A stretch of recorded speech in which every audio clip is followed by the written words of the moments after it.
예수님께서는 이제 그 올리브산 겟세마네라고 하는 곳에 도착을 하셔서 이제 기도를 하시려고 하죠. 그동안 이제 이 예수님께서 특별히 생각하셨던 세 명의 제자들을 더 가까이 데리고 오셔서 나를 위해서 기도해 달라 이렇게 요청을 하시고는 조금 떨어진 곳에 가셔서 기도를 하시죠. 그런데 기도하시고 나서 이제 한번 기도하고 또 왔더니 제자들이 졸며 자고 있었어요. 그렇게 이제 제발 깨워서 기도해 달라 한 번 더 이야기를 하고 다시 가서 기도를 하시고 두 번째 와보니 또 자고 있고 또 다시 세 번째 나아가서 기도하시고 난 다음에 이제 때가 되었으니 이제 함께 가보자 이렇게 말씀을 하시죠. 이후 이 가룟 유다는 예수님께 인사할 때 그가 예수님이니까 잡아라 이렇게 사람들에게 이야기를 해놓고는 예수님께 입맞춤으로 인사를 하고 그러자 그때에 이제 사람들이 예수님을 잡으려고 하니까 베드로가 이 칼을 꺼내어서 한 사람의 귀를 자르게 되죠. 이 예수님은 이제 베드로를 나무라시면서 칼을 치우라고 말씀하십니다. 물론 마태복음에서는 이 인물이 베드로라고 분명하게 기록하고 있지는 않지만 다른 복음서에서는 그 사람이 베드로라고 분명하게 기록을 하고 있죠. 그렇게 예수님은 이제 그 사람들에게 잡혀 끌려가시고 제자들은 모두 도망쳐 버리게 되었다. 이것이 오늘 본문의 짤막한 내용입니다. 이제 조금 더 한번 깊이 들어가서 내용을 살펴보도록 할게요. 이 예수님께서는 이 겟세마네에서 기도하시기에 앞서서 매우 근심하고 괴로워하셨다라고 오늘 본문에 기록을 하죠. 하실 수만 있다면 이 잔을 제발 지나가게 해주십시오 라고 이렇게 기도하셨던 걸 볼 때 예수님께서는 이 죽음을 앞두고 상당한 두려움 가운데 사로잡히셨던 것 같습니다. 그러면 이런 의문이 들 수도 있을 거예요. 아니 하나님처럼 신성을 가지신 분인데 하나님과 동등한 분이신데 이 죽음 앞에 두려움이라는 걸 가지실 수 있나요? 라고 이렇게 질문이 생길 수도 있을 거예요. 그런데 대답은요, 네입니다. 예수님은 신성을 가지셨지만 동시에 인성도 가지신 분이시죠. 그렇기 때문에 게다가 십자가에 달리실 때에는 자기의 신적인 능력으로 그 고통을 경감시키신 것이 아니라 인간이 느끼는 그 고통을 오롯이 다 그대로 겪으셔야만 하는 일이었기 때문에 인간이 갖는 그 고통과 죽음에 대한 두려움 역시도 인간으로서 그 인성 때문에 가지실 수밖에 없으셨던 거죠. 물론 그렇다고 해서요, 예수님이 가지셨던 이 두려움이 단순히 그런 육체적인 죽음에 대한 두려움뿐이었다라고는 말할 수 없어요. 또 하나의 두려움, 더 큰 두려움이 있는데 그것은 뭐냐면 이 죽음을 통해 하나님과 관계가 단절되는 그 경험을 하기 때문에 그래요. 예수님은 하나님의 그 삼위일체라고 하는 아름다운 그 관계 속에 들어가 계신 분이기 때문에 단 한 번도 그 관계 속에서 단절됐던 분이 아니에요. 단절됐던 적이 없었던 분인데 이 십자가 죽음 때문에 그 관계가 잠시일지라도 끊어진다라는 것이 이 예수님께는 너무나도 크나큰 두려움이었던 것이죠. 하지만 예수님은요, 이렇게 두려운 상황 속에서도 이 그 틈을 사탄에게 내어주시지 않으시고 하나님께 기도하며 하나님의 뜻에 모든 걸 내어 맡기게 됩니다. 하지만 그의 제자들은 그 심각성을 모르고 계속해서 꾸벅꾸벅 졸기만 하고 있었죠.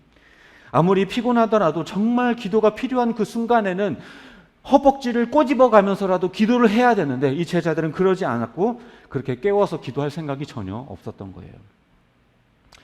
그렇게 예수님은 이 기도를 마치시고 이제 제자들과 함께 가룟 유다가 오는 곳으로 향하셨는데 이제 가룟 유다가 나타나 미리 맞춰둔 사인에 맞춰서 그렇게 예수님께 입맞춤으로 인사를 하고 매복했었던 사람들이 나타나게 되죠. 그러자 이 베드로는 칼을 꺼내어서 이 대제사장의 종이라고 하는 한 사람의 귀를 자르게 됩니다. 베드로는 도대체 그 칼이 어디서 났을까요? 네? 최후의 만찬 때 몰래 숨겼을까요?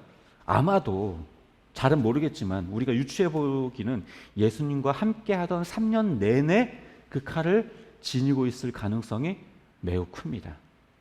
언제라도 무슨 일이 생기면 휘두르겠다라는 생각을 가지고 그 칼을 3년 내내 품고 다녔을 거예요.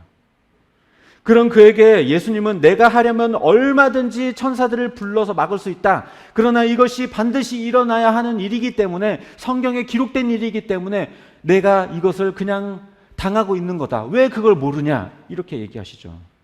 결국 베드로는 예수님이 어떤 분인지, 예수님이 어떤 권세를 가진 분인지 그것을 제대로 깨닫지 못하고 있었던 겁니다.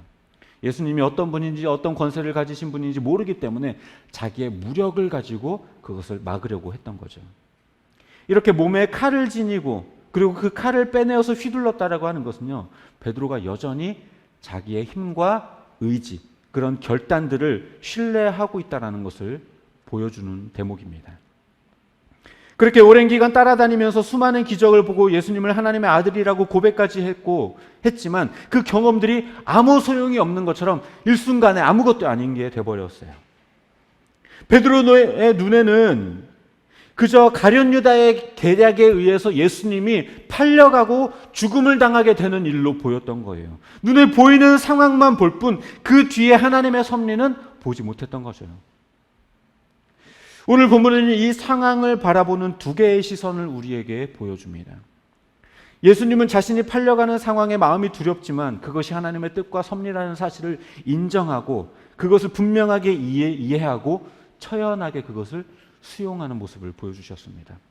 할 수만 있다면 이 잔을 남겨달라고 기도하신 것은 맞지만 하지만 그것이 하나님의 뜻이 먼저라는 것을 인정하고 그 뜻에 순종하고자 했던 거죠. 하지만 반대로 베드로는요, 눈에 보이는 이 상황을 결코 받아들일 수 없었고 이 상황을 자기 힘으로 해결해 보기 위해 그렇게 품속에 칼을 꺼내어 들었던 겁니다. 한 분은 자기에게 닥친 고난을 하나님의 계획으로 인정하고 순종한 반면 한 사람은 그 눈앞에 보이는 그 닥친 상황을 자기의 힘으로 해결하려고 칼을 꺼내는 거죠. 우리를 둘러싸고 있는 모든 상황을 해석하는 시선은 두 가지가 있습니다. 하나는 말 그대로 눈에 보이는 대로 해석하는 거예요. 눈에 보이는 현상 너머에 보이는 그 모든 것을 계획하시고 이뤄가시는 하나님의 큰 섭리와 계획, 이런 것들은 보지 못하고 그저 눈앞에 보이는 그 현상만 가지고 판단하는 거죠. 이런 시선을 가진 사람들에게 세상은요, 인간들에 의해 움직이는 것처럼 보이고 모든 것이 우연이거나 어쩌다 보니 그냥 발생한 사건처럼 그렇게 보일 수밖에 없습니다. 그래서 좋은 일이 생기면 이번에 운이 좋았구나. 나쁜 일이 생기면 뭔가 사탄의 계략이라고 얘기하고 날 괴롭게 하는 거라고 이야기하고 재수가 없어서 그랬다라고 그렇게 이야기를 하죠. 또 이런 시선을 가진 사람들은 자기에게 안 좋은 일이 발생하면 마치 하나님이 전혀 아무 일도 안 하고 있는 것처럼 그렇게 생각을 해요. 손을 놓고 모른 척하고 있다라고 여기고 하나님께 불평을 늘어놓게 됩니다. 하지만 그렇지가 않아요. 하나님은 단 한순간도 쉬지 않으시고요, 계속해서 역사를 움직여가고 계시고 그 어느 것 하나 관여하지 않는 일이 없으신 겁니다. 성경은 새가 떨어지는 것 하나도 하나님이 허락하시지 않으시면 이루어질 수 없다라고 분명하게 이야기를 하고 있고요, 우리의 머리카락 숫까지도 다 세고 계신다, 이렇게 얘기하고 계십니다. 이 말은 그저 그럴싸한 시적인 표현이 아니라 정말로 하나님이 모든 역사의 주관자가 되신다라는 것을 우리에게 말씀해 주고 계신 거예요. 또 하나의 다른 시선은요, 모든 역사와 삶의 모든 순간들, 상황들과 사건들 너머에 있는 하나님의 섭리를 바라보는 거예요. 우리가 눈에 보이는 것 넘어 하나님의 섭리를 보게 된다면요, 세상의 모든 것들은 완전히 다르게 보일 거예요. 누가 보더라도 고난과 환난의 상황인데 그것조차 하나님의 섭리이며 뜻으로 이해한다면 그 안에 발견할 하나님의 그 진리들은 굉장히 무수하게 많습니다. 시선을 하나님께 두면 내 삶은 그저 우연히 흘러가는 그저 그런 삶이 아니라 하나님의 완전하신 인도 가운데 만들어가는 역사가 되는 거예요. 하나님께 시선을 두게 된다면 세상은 선과 악의 힘겨루기가 아니라 온전한 하나님의 모든 섭리 안에 이루어지고 있음을 우리는 보게 될 수 있는 것이죠. 그렇기 때문에 같은 상황을 보더라도 어떤 시선을 가졌느냐에 따라서 세상은 다르게 보이고 그 결과도 엄청난 차이를 우리에게 보이게 되는 거예요.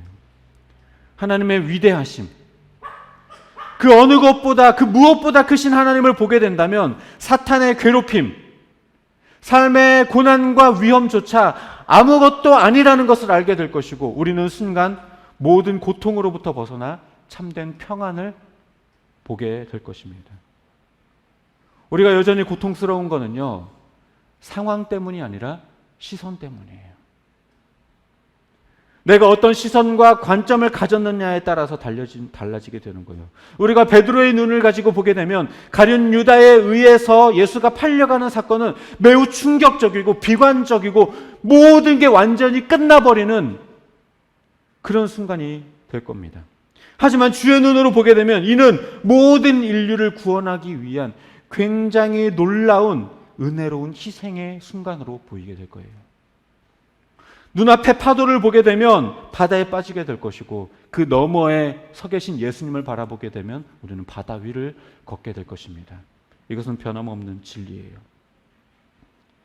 말씀을 정리하도록 하겠습니다.